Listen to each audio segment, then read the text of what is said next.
5 ijiem ta' taħriġ intensiv f'pajjiżna t-tim tal-futbol Ingliż Manchester United ta' taħt 18-il sena. Dan it-tim kompost minn 20 plejer akkumpanjat minn 4 membri tal-Manchester United Academy jinsab f'pajjiżna bħala parti mill-ċelebrazzjonijiet marbuta mal-50 sena anniversarju tal-Manchester United Supporters Club ta' Malta. Ma dan l-istazzjon, Paul McGuinness, il-coach u manager tal-Akkademja, tkellem dwar l-importanza tal-isport tal-futbol u kif dan jgħin fl-iżvilupp tal-ġuventuri.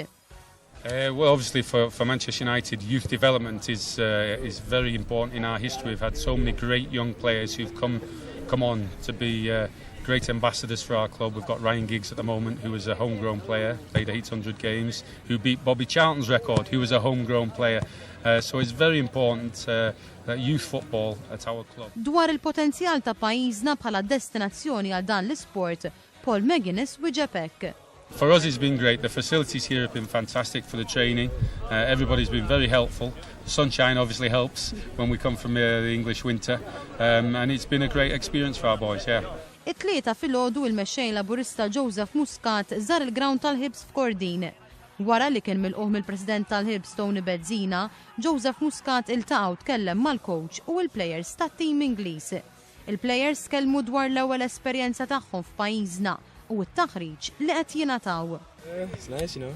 The weather's a bit different to England. Obviously it's hotter, so just learning to deal with that training and it's harder. Is the training easier or harder when compared to England in these weather conditions? Yeah, it's harder. It's a lot more because of the sun. You know, it drains your energy. So. Well, here is really good because the weather is really good. It's similar to Italy. I come from Italy, so I feel a bit comfy, yeah, and like if I'm home. And this is your first time in Malta? Yes, it's my first time. I've been in Sicily and Sardinia. It's quite similar, but here is the first time. It's really nice. Yeah, we've been here a couple of days. The weather's better than England anyway. Enjoying it. And this is your first time as well? Yeah, my first time. Enjoying it. Si sta molto bene, il tempo è spettacolare, si mangia pure bene come in Italia. Ti piacerebbe ritornare qui? Certo.